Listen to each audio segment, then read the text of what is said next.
Hare Krishna, muy buenos días. Namaom Vishnupadaya Krishna Prestaya Bhutale Srimate Bhaktivedanta Swaminiti Namine Namaste Saraswate Deve Gauravani Prasharine Nirvisesa Sumnyavadi Pashatya Deshatarine Jaya Sri Krishna Chaitanya Prabhu Nityananda Sri Advaita Gadadhara Sri Vasadi Gaura Bhakta Vrinda Hare Krishna Hare Krishna Krishna Krishna Hare Hare Hare Rama Rama Rama Hare Hare. Hare Krishna reiterado y deseo que en esta maravillosa amanecer de domingo todos estemos bien y estemos encaminando nuestras vidas cada vez de una manera más certera y favorable en el sendero hacia la autorrealización, porque cuando una entidad viviente o criatura no se autorrealiza, o sea, no llega a vivir como lo que realmente es, entonces esa criatura, por más que se esfuerce, nunca podrá ser completamente feliz. Siempre estará dependiendo de las circunstancias externas. Así que el sendero hacia la autorrealización o el sendero hacia la realización de lo que soy en verdad es la única manera de caminar con certeza hacia el bienestar y hacia la independencia de ese mismo bienestar. Vamos a recordar que estamos compartiendo y reflexionando textos de la Bhagavad Gita, en este caso los finales ya del capítulo número 12. Ayer habíamos comenzado una serie de textos, sea donde el señor Krishna está describiendo algunas de las características y comportamientos naturales, o sea que se expresan de manera natural y espontánea en un devoto puro, o en aquella persona que se ha establecido en el amor puro e incondicional por Dios. Recordábamos que no nos debíamos sentir mal por no coincidir con estas características o cualidades, o por creer que estamos muy lejos de ellas, porque para eso estamos en el camino. Cuando una persona está en un camino, está transitando, se supone que esa persona no ha llegado a la meta, pero se supone que es una persona muy valiente porque ha decidido ponerse en camino. Solamente un tonto se da cuenta de que hay un camino que lo conduce a un estado superior y no lo toma, o sea, prefiere seguir en la inercia. Pero nosotros estamos tratando de, desde nuestras incontables imperfecciones, transitar el camino de la transformación personal. El camino tanto del crecimiento humano como del crecimiento espiritual, porque sabemos o estamos tratando de entender que es lo único que vale la pena más allá de cualquier otro objetivo. Y desde ese emprendimiento estamos tratando de llevar toda nuestra vida cotidiana con nuestros propios enredos, situaciones, problemas, limitaciones, sueños, deseos, pero a la misma vez desde el deseo de avanzar hacia la autorrealización. Entonces el Señor está describiendo algunas de las cualidades que se manifiestan en esa persona que ha logrado establecerse firmemente en el servicio devocional.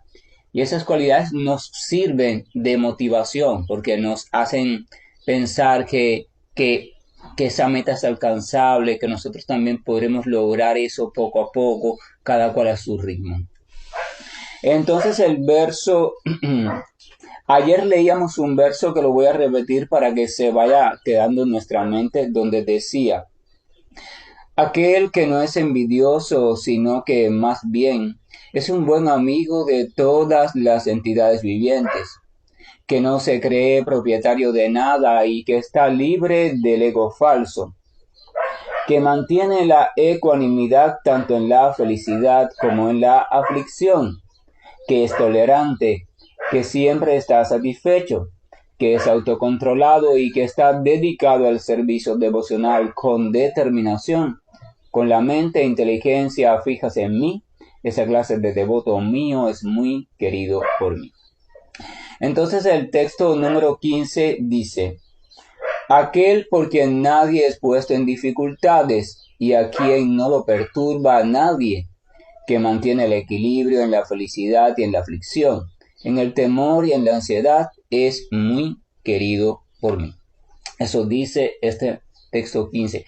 Todos estos textos a mí me gustan mucho porque son maravillosos, porque todos nos dan pautas por las cuales podemos guiarnos para tratar de dirigir nuestra vida cotidiana hacia en ese sentido, o sea, en ese sentido, hacia ese objetivo. La primera cualidad que expresa este verso es aquel por quien nadie es puesto en dificultades. La palabra violencia en sánscrito se dice himsa, por tanto ahimsa significa no violencia. Muchas veces se dice, por ejemplo, o se habla de la no violencia. Y esa palabra no violencia significa diferentes cosas para diferentes personas, porque la violencia tiene un significado diferente. Siempre el significado de cada palabra va a estar relacionado estrechamente con nuestro estado de conciencia. Por ejemplo, si nosotros nos identificamos que somos únicamente el cuerpo y que los otros son únicamente ese cuerpo que tienen ahora, para nosotros violencia significará únicamente cualquier tipo de daño o agresión que se le haga a ese cuerpo o que hagan a nuestro cuerpo. Golpe, herida, maltrato físico, dolor, causar muerte, o sea, eso será violencia. Si nosotros nos consideramos, además del cuerpo, que también somos la mente, entonces la palabra violencia agrandará su significado. Implicará que también hay una violencia mental o violencia psicológica. Palabras degradantes, agresivas, faltas de respeto, atemorizar a alguien con amenazas, o sea, violencia psicológica. Y así va a haber una violencia en cada campo, o sea, según sea su estado de conciencia, en ese estado de conciencia es donde usted va a situar la palabra violencia. Desde el punto de vista de las escrituras reveladas o escrituras sagradas que son por las cuales nos estamos guiando en pos del avance espiritual, pues ninguna escritura material te puede dar avance espiritual. Una escritura del mundo material te puede dar avance científico material, avance intelectual, avance en ciencias históricas, avance en matemática, en física, en química, en psicología, en filosofía, en todo lo que tú quieras.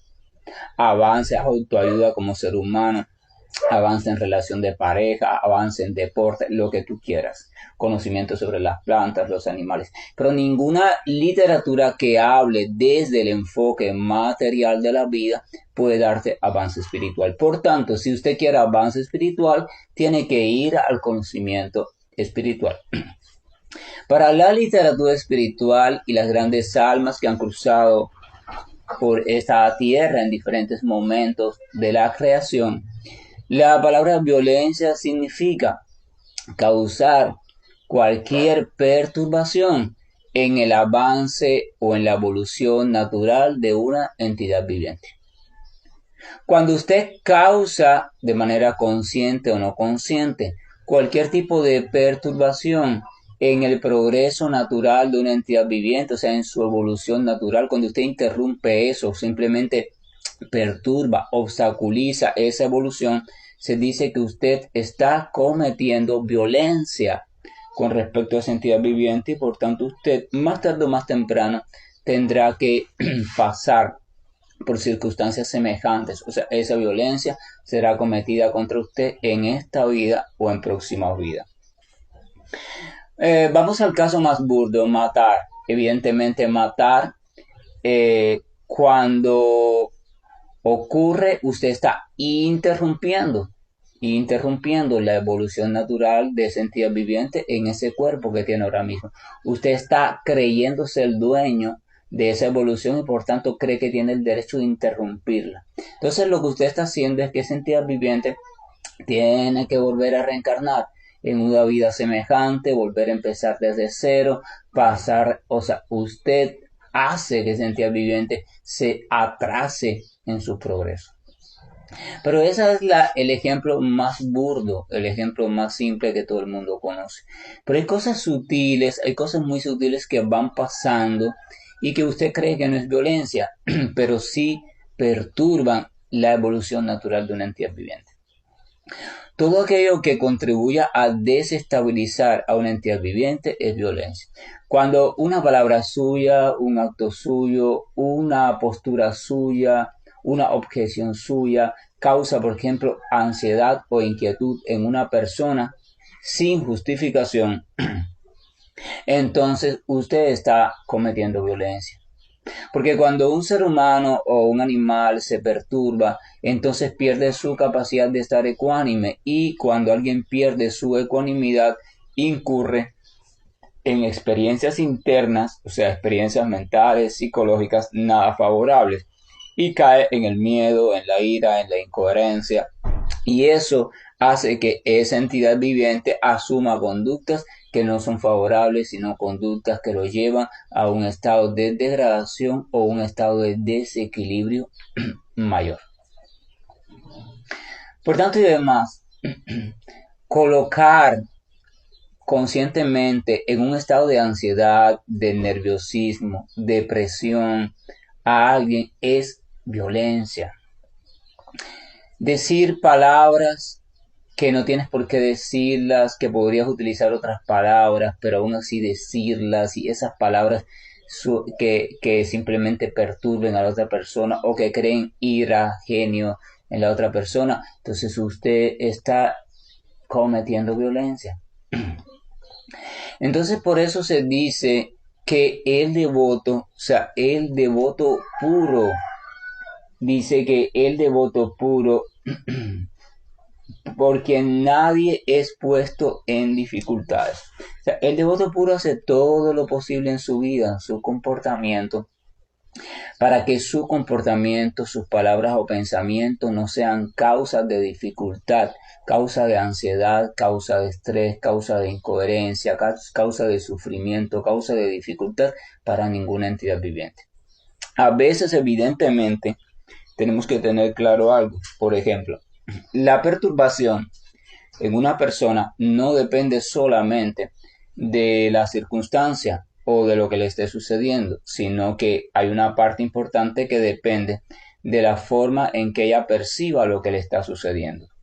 Esto quiere decir que yo puedo simplemente decir una frase completamente neutral e incluso completamente desde un enfoque amoroso y con buenas intenciones a alguien, y ese alguien simplemente asumir la frase como que yo lo estoy agrediendo o yo lo estoy atemorizando. Entonces, esa no es mi intención, la frase no tiene que ver nada con eso, pero esa persona por diferentes circunstancias lo toma así y se pone agresiva, se pone nerviosa, se enfada, ¿verdad? Bueno, ya eso es una cuestión de su interpretación. Lo que no debe suceder es que yo conscientemente tome o diga esa frase con ese propósito. O sea, yo voy a decir esta frase para molestarle de verdad, para que se ponga bien brava, o para crearle cierta amenaza, o para crearle cierto temor, o para crearle cierto miedo. O sea, eso es lo que no debe pasar. Eso es lo que el devoto puro no hace. El devoto puro no pone a nadie en dificultades. Dificultades significa para el devoto puro contribuir a que una persona o una entidad viviente caiga en un estado que no le ayuda a avanzar espiritualmente o a evolucionar en su curso natural de la vida. Eso es dificultades. Si yo no tengo por qué colocar a una persona en esas circunstancias, entonces trato de no hacerlo. A veces no hay más remedio y quieras o no quieras, la conducta que tú tienes que asumir, porque es la correcta, va a colocar a algunas personas en estado de ira porque no van a estar de acuerdo, porque consideran que eso no debe ser lo correcto, etcétera, etcétera. Pero si tú lo haces desde el conocimiento de Dios, y es lo que hay que hacer, bueno, ya ahí no hay remedio. Pero si usted lo hace desde su propia avaricia, individualidad, envidia, etcétera, etcétera, y hay otras opciones por las cuales usted pueda resolver la situación, entonces aconseja que usted valore esas otras opciones.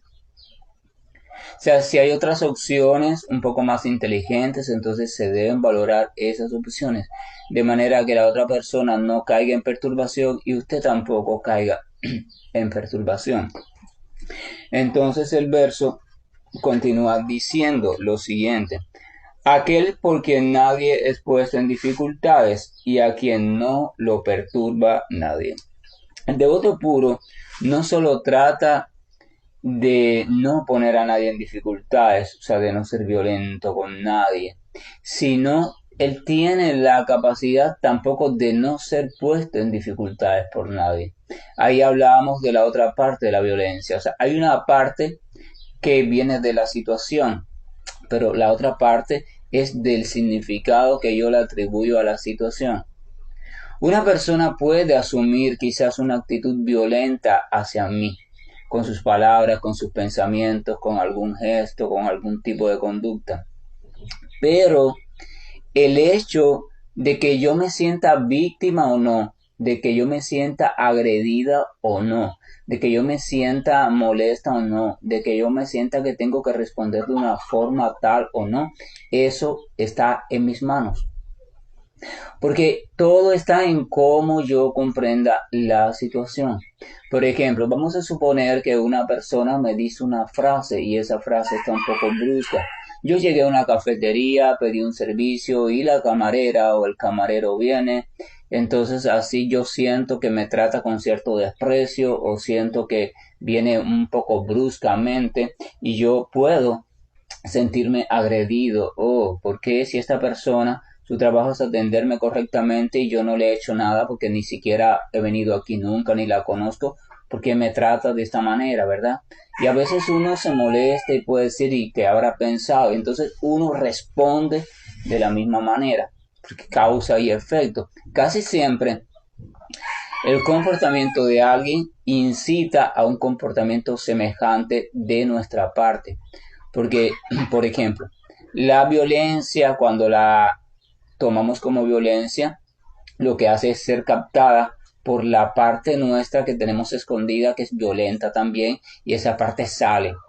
La tristeza, cuando llega a nuestra vida de parte de otra persona, entonces estimula la tristeza que hay escondida en nosotros y esa tristeza sale. O sea, cuando algo sale en nosotros como respuesta es porque eso existe en nosotros. Nadie puede crear nada en nosotros. Nadie puede decir, no, yo me volví violento por tal cosa, no, yo esto por no. Eso ya estaba en ti. Lo único que estaba solapado, escondido allá atrás en un rincón.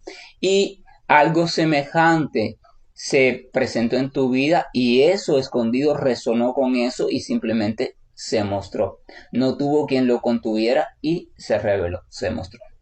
Entonces usted, frente a esa persona de la cafetería, vamos a seguir con el mismo ejemplo, usted puede decir, pero ¿y qué se habrá pensado? Mire, permiso, búsqueme al gerente, búsqueme al administrador, búsqueme al dueño de la cafetería para quejarme. O usted simplemente le dice, hey muchacha, ¿por qué estás así? No me trates mal si yo te he tratado bien, eso es una falta de respeto. O sea, usted entra en una discusión y esa persona evidentemente va a discutir porque ya viene cargada. Pero usted también puede comprender, usted puede tratar de pensar, ¿no? Usted desde una actitud ecuánime, desde el conocimiento podría pensar y decir, bueno, estoy sintiendo el impulso a reaccionar de forma fuerte, también yo agresiva, como siempre lo he hecho. Pero ahora yo estoy cambiando mi vida, así que yo voy a tratar de situarme en otra posición. Lo primero que voy a recordar es que sus palabras o la forma de su rostro en que me está mirando no tiene capacidad suficiente para perturbarme a mí. La perturbación mía y la estabilidad mía dependen de mí. Por tanto, yo escojo tratar de permanecer tranquilo o tranquila, porque solo permaneciendo tranquilo o tranquila es que podré valorar la situación desde mi inteligencia y no desde la mente programada. Cuando nosotros respondemos desde la mente programada, entonces nosotros nos estamos deteriorando como seres humanos, porque estamos actuando como robots, como computadoras. Pero cuando nosotros saltamos un poco adelante y simplemente mantenemos eso a raya y utilizamos la inteligencia, podemos ver la situación tal y como es. Entonces, desde esa comprensión, nosotros decidimos simplemente no reaccionar por impulso y comenzamos a pensar qué es lo que realmente está sucediendo aquí. Bueno, lo que realmente está sucediendo aquí es que tengo frente a mí una chica que temprano en la mañana está medio seria, medio humorada, medio mal humorada, y entonces me está tratando con una brusquedad determinada, o al menos yo lo estoy percibiendo así. ¿Qué podría estar haciendo que esta chica que no me conoce reaccione así? Evidentemente ella no tiene problema personal conmigo porque yo no la conozco ni ella me conoce a mí. Evidentemente tampoco es una respuesta a lo que yo he hecho porque yo ni he hablado con ella. Ella simplemente ha llegado aquí y me ha preguntado qué es lo que yo quiero así de esa forma tan brusca, ¿verdad? Entonces, wow, ¿quién sabe? ¿Quién sabe cuántas situaciones internas, cuántas situaciones en su mente, en su casa, en su familia, en sus situaciones personales, en su vida, cuántas situaciones no se han reunido o no se están presentes ahora mismo en la existencia de esta chica que simplemente hacen que ella responda así, aún posiblemente sin saber, o sea, sin estar consciente de ella. Esta chica se está defendiendo de algo, evidentemente no es de mí, pero me toca a mí, o sea, está allí frente a mí. Entonces cuando uno va comprendiendo así la situación, entonces en vez de uno combatir, en vez de uno reaccionar de la misma manera, uno empieza a sentir o experimentar un sentimiento de compasión. Esa compasión proviene de la comprensión. Entonces ya uno cambia de la percepción de sentirse víctima o de sentirse agredido, cambia a la percepción de wow, de experimentar compasión. El sentimiento en ti completamente cambia. Pero cuando ese sentimiento en ti cambia, tu respuesta hacia esa persona va a cambiar también.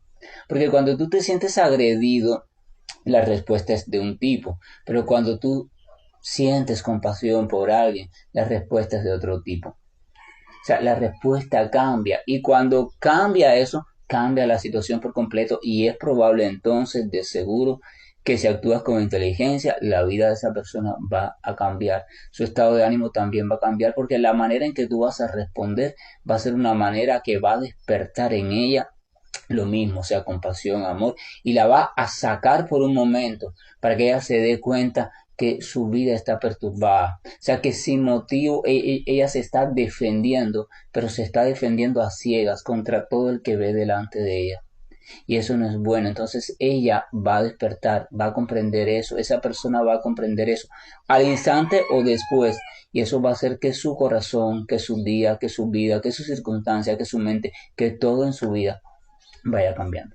Entonces el punto es este, el devoto puro trata de no poner a nadie en dificultades, de no perturbar la existencia de nadie, pero al mismo tiempo tiene la capacidad para no permitir que nada ni nadie perturbe tampoco su existencia. Esto no significa que el devoto puro hace o tolera todo, incluso lo justo y lo no justo, no. Él cuando hay que ser serio, cuando hay que ser recto, cuando hay que imponer un criterio, lo hace sin problema alguno, pero lo hace de manera firme, recta y correcta. O sea, no lo hace de manera alocada ni de manera con violencia extrema para nada. Él busca el modo más inteligente, pero desde la ecuanimidad, desde la inteligencia, desde la inteligencia. Los otros días estaba viendo un fragmento, no me acuerdo si era de una serie o de una película o algo así, estaban hablando sobre las guerrillas colombianas, entonces había alguien dentro de esa guerrilla conversando con un comandante y ese alguien, una persona impulsiva, una persona así, toda violenta, y el comandante que parecía una persona ecuánime le dijo, mire, mijo, usted es muy impulsivo, usted se deja llevar por los primeros impulsos y en este negocio de la guerrilla y el negocio este de lidiar con los enemigos, eso es fatal. O sea, usted tiene que aprender, a pesar de las circunstancias, mantenerse ecuánime, porque así podrá ser lo más inteligente posible. O sea, evidentemente la inteligencia, que es una de las cualidades o elementos que conforman a esta maquinaria conocida como ser humano, no puede actuar de manera plena si la mente está toda perturbada. Usted tiene dos opciones en cuanto a eso. O usted actúa arrastrada por la mente o usted actúa desde la inteligencia. Si eres arrastrada por la mente y los viejos hábitos, la inteligencia no puede actuar. Sin embargo, si eres capaz de darte cuenta de eso y poco a poco vas trascendiendo la mente y situándote como observador, o sea, distanciándote, como quien dice, Esta circunstancia no me está sucediendo a mí. Esta circunstancia le está sucediendo al personaje histórico que estoy viviendo ahora. Pero yo soy el actor. Así que voy a hacer un experimento. Voy a imaginar que estoy viendo una película, una obra de teatro, donde yo estoy acá, hay un personaje, uno de mis personajes está siendo tratado de tal manera por otra persona en tal lugar y yo al mismo tiempo estoy fuera viendo la película. Entonces yo tengo la capacidad de manejar la obra de teatro desde fuera, sin implicarme, sin identificarme y sin dejar que mi pasado se meta en las circunstancias. Cuando el pasado nuestro, las reacciones antiguas nuestras toman papel en una circunstancia determinada, el resultado no es bueno. Porque el que está actuando no es usted en el presente, el que está actuando es el pasado en usted. Y cuando actuamos o vivimos el presente desde el pasado, tampoco es bueno el resultado. Porque usted no está siendo independiente en su actuación. Entonces, todo se vuelve un desastre. Por eso, esa es la única forma de liberarse de la dualidad. La única forma de liberarse de la dualidad es trascender la dualidad. O sea, usted salir del campo mental automático y usted situarse en el papel de observador. Practique eso, mire, es un juego. Tómelo como un juego, tómelo como un ejercicio. Cuando usted vaya por la calle, por ejemplo, caminando, sin ninguna circunstancia especial, trate de tomar conciencia de quién es quien está caminando. Trate de sentir el aparato este conocido como cuerpo material, trate de sentir esa mente, cómo eso es lo que va caminando y trate de imaginar que usted simplemente es, por decirlo así, la inteligencia que está guiando toda esa acción de caminar, de observar aquí, de observar allá, de escuchar lo que es, los ruidos que hay en el ambiente. Trate de sentirse a usted mismo como el chofer de esta gran maquinaria. Usted trate de ubicarse y pensar, wow, yo estoy en mi corazón, en la corazón de esta entidad viviente, de esta maquinaria, es donde está el alma, es donde estoy yo realmente, y desde aquí es de donde he aprendido de una manera u otra a manejar esta gran maquinaria, ¿verdad? Quizás no lo he hecho bien siempre, pero bueno, es lo que he aprendido. Entonces trate, y cuando vea gente caminando hacia usted, cruzando por una tienda, trate de mirarlos y vea, trate de verlos también como maquinaria, y decir, wow, mira, esa maquinaria es diferente a esta que yo tengo, pero dentro tiene un chofer semejante. O sea, ahí adentro hay un chofer, ahí adentro hay un alma espiritual que aprendió de un modo u otro a manejar a su manera esa maquinaria. O sea, eh, comienza a establecer una diferencia consciente entre la maquinaria y el conductor de la maquinaria, o sea, y entre el pasajero de esa maquinaria. Porque cuando usted vaya siendo capaz de verse de manera diferente, entonces todo va a cambiar. Vamos a suponer que usted está en una situación difícil. Usted se encontró en la calle, no sé, con la policía, le está pidiendo algunos documentos, o está en una situación un poco que le genera ansiedad, o está en una entrevista de trabajo, o está en una reunión, o está en una tesis de grado a punto de exponer su trabajo de diploma. Si usted se implica en esa situación como lo único que está ocurriendo en su vida, como lo real, es probablemente que usted se ponga todo nervioso, ansioso. Pero sin embargo, si usted vive esa misma circunstancia, observando simplemente maquinarias que están interactuando, ese policía, más que ser un policía, no es más que una maquinaria.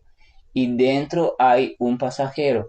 Aquel que está en el jurado esperando que yo exponga mi tesis es una maquinaria también, más vieja, más joven, y dentro hay un pasajero que no tiene nada que ver con la maquinaria. Yo soy una maquinaria, esto es una maquinaria. Y entonces cuando yo comienzo a verlo todo así, todo se convierte, por decirlo así, en un juego de maquinarias que están interactuando. Y yo tengo la capacidad de comenzar a aprender a dirigir ese juego. O sea, dirigir el juego significa salirme de la identificación con la maquinaria. Yo no soy la maquinaria, yo soy el que está dirigiendo esta maquinaria. Mi papel es dirigir esta maquinaria. Por tanto, yo tengo que aprender a ir llevando su comportamiento, llevando sus acciones de una forma que sea la más favorable para mí. Y para eso necesito la inteligencia, la capacidad de discernir qué es lo más adecuado o menos adecuado en cada momento determinado. ¿Desde dónde? Desde lo que el conocimiento me está mostrando. Y eso es progreso. Ese es el progreso hacia la liberación, ese es el progreso hacia la salida de las dualidades que el mundo material siempre está colocando en nuestra vida. Entonces ese es el punto. Si yo logro eso, entonces ya yo no voy a poner en dificultades a nadie y nadie va a ser capaz de ponerme en dificultades a mí, porque yo tengo en mis manos la libertad de decidir cómo voy a responder a aquello que me está sucediendo.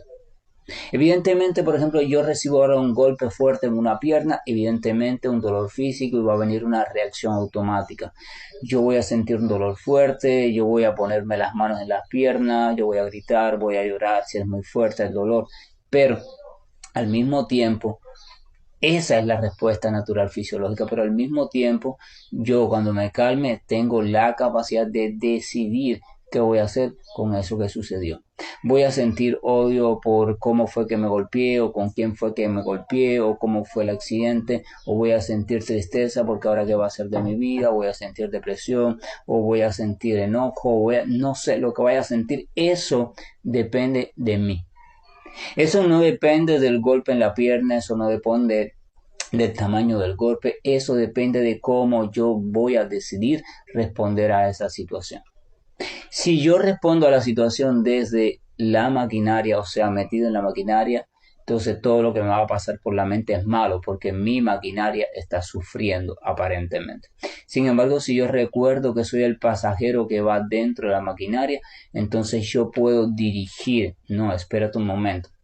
Porque si además de este golpe y de estas limitaciones que este golpe me trae, yo le voy a sumar también ira, genio, tristeza, depresión, melancolía, odio, rencor por quien lo hizo, entonces yo, además del golpe, voy a empeorar las cosas, porque voy a traer también sufrimiento mental, voy a traer también sufrimiento intelectual, voy a traer sufrimiento al corazón. ¿Y para qué? Si ya con un solo sufrimiento, que el sufrimiento físico alcanza. ¿Para qué añadir más sufrimientos si ya con el que toca alcanza? El sufrimiento que yo añada más allá de lo que simplemente pasó, es un sufrimiento que yo estoy agregando de manera voluntaria. Cualquiera podría decirme, ¿cómo que voluntaria? No es voluntaria, pues yo tengo que sentir genio, yo tengo que sentir tristeza, yo tengo que sentir odio, rencor contra esa persona que por imprudencia causó este accidente.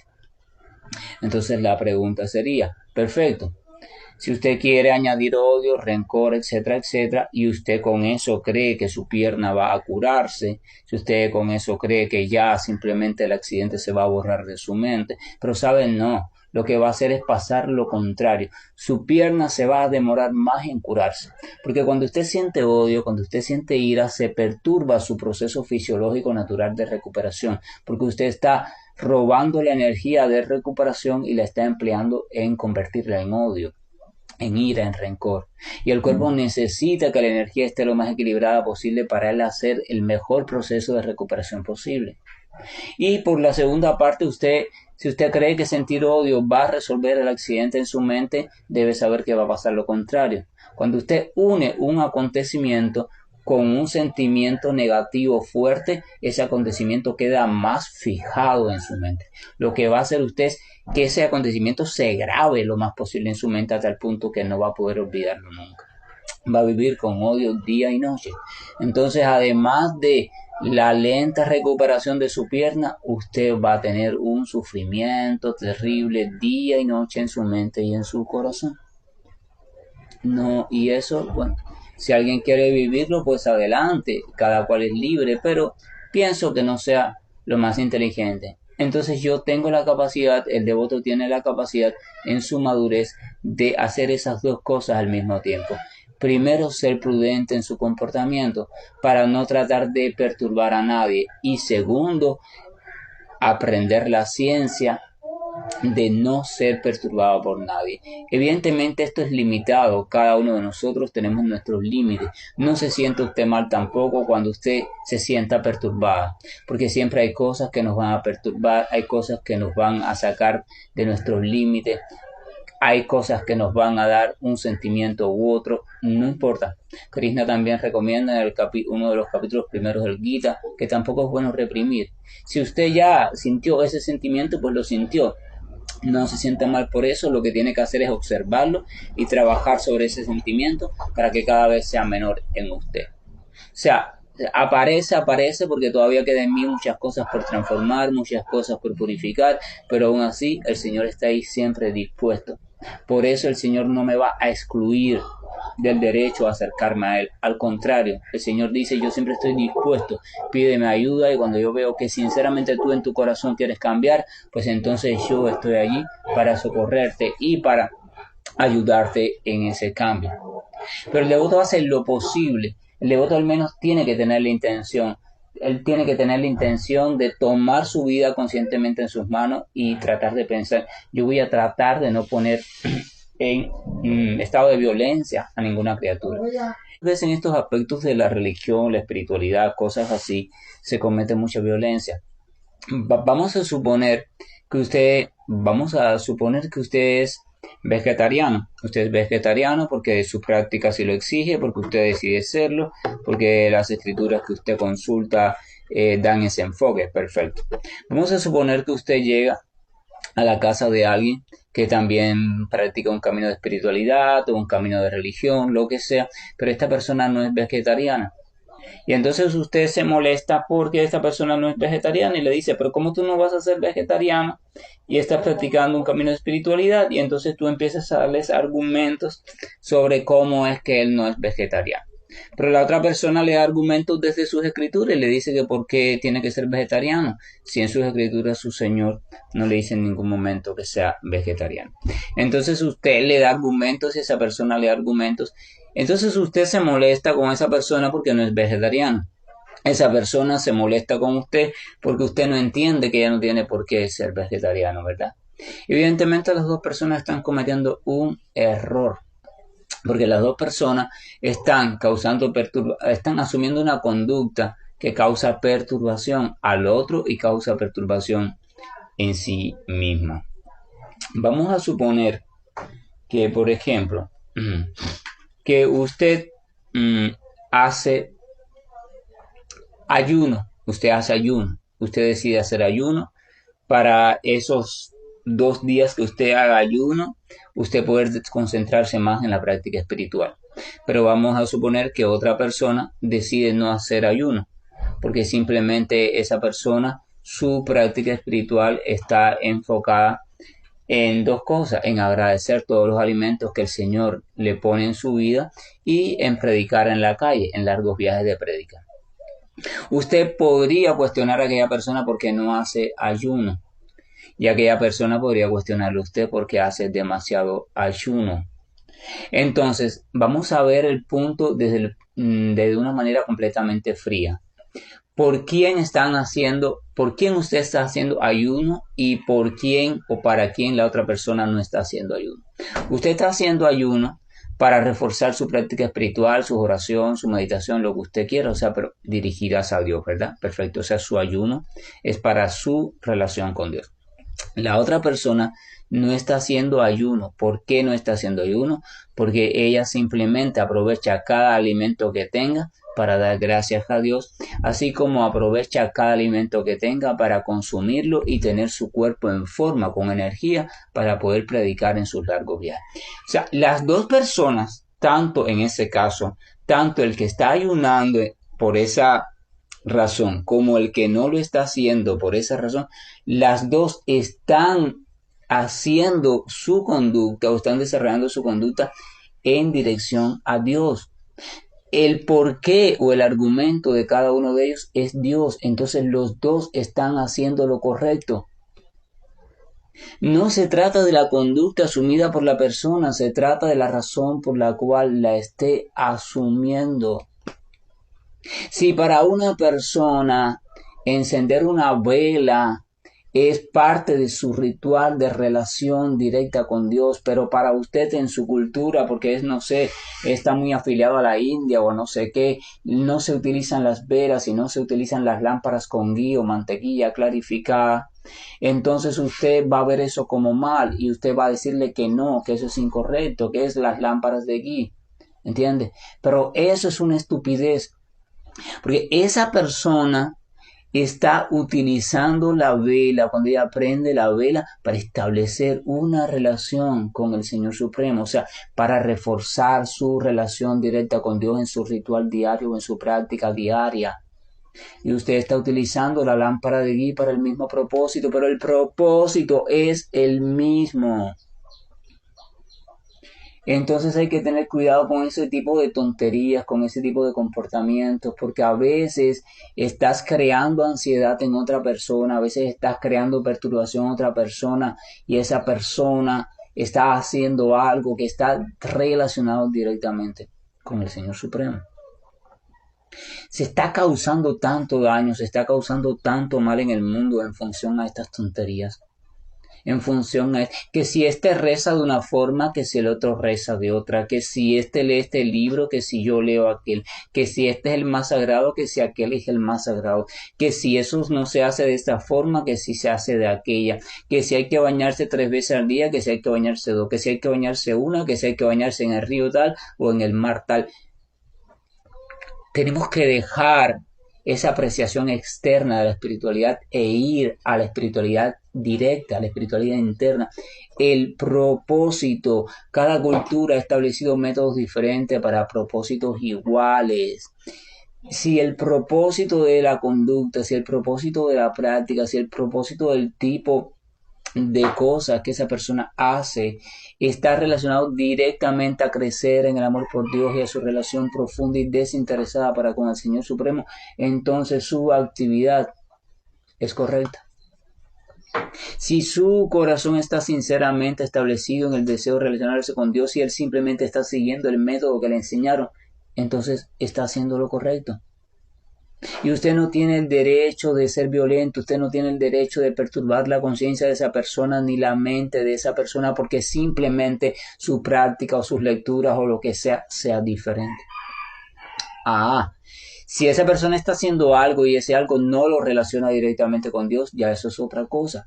Pero si esa persona es sincera, si es un devoto de corazón y se relaciona con Dios de esa manera, entonces no lo perturbes porque estarás cometiendo una grave ofensa y tu adelanto espiritual se va a detener.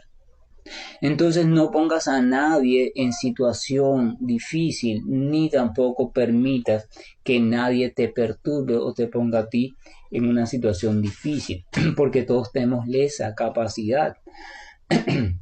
Entonces más adelante dice el verso, que mantiene el equilibrio en la felicidad y en la aflicción. O sea, eso ya lo veíamos ayer. No es que el devoto no pasa por cosas agradables y cosas desagradables. El devoto también pasa momentos de aflicción, pasa momentos de felicidad, pero en ambos casos el devoto puro logra mantener el equilibrio, se mantiene estable porque comprende que ambas cosas pueden ser utilizadas para el Señor y además ambas cosas están siendo permitidas por el Señor. Entonces dice que mantiene también el equilibrio en el temor y en la ansiedad.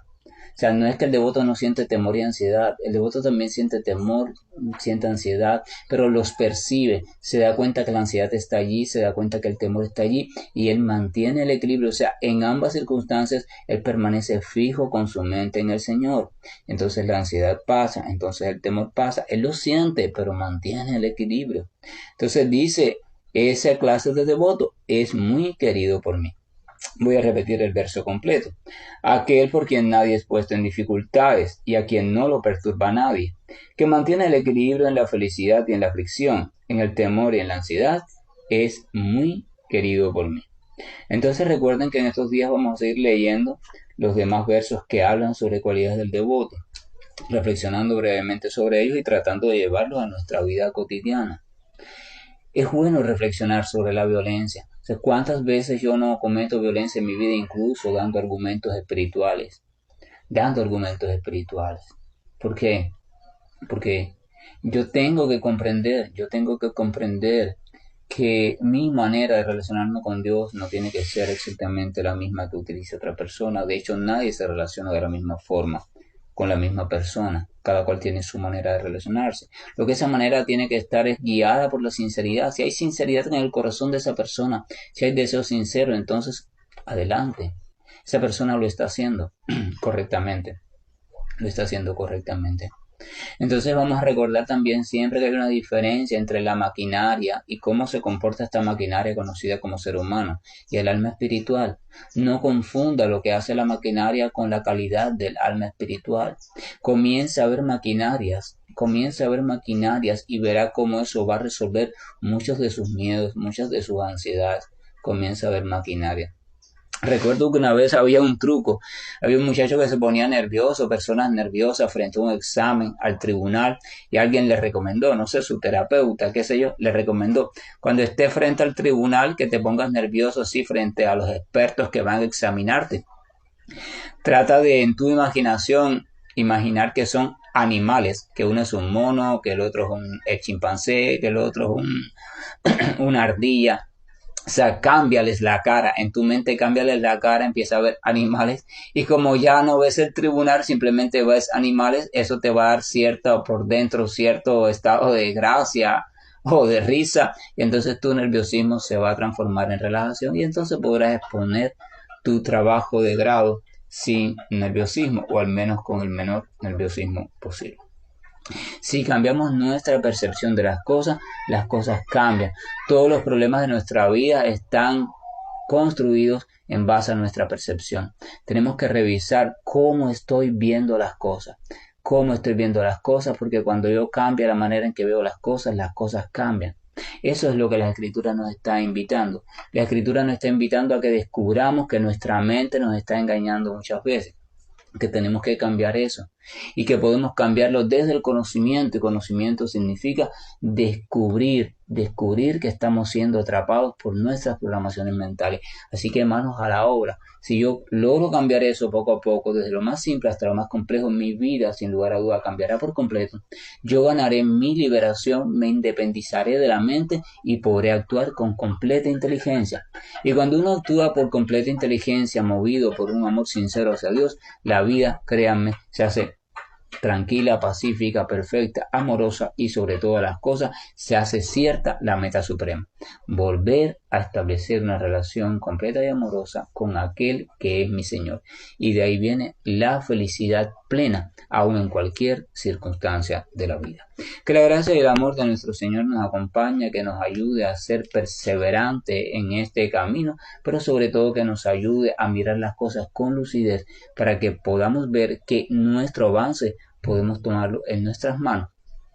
Y eso siempre, por supuesto, pidiendo ayuda y compañía a nuestro amado Señor. Hare Krishna, buen día, y estoy finalizando esta llamada. Hare Krishna.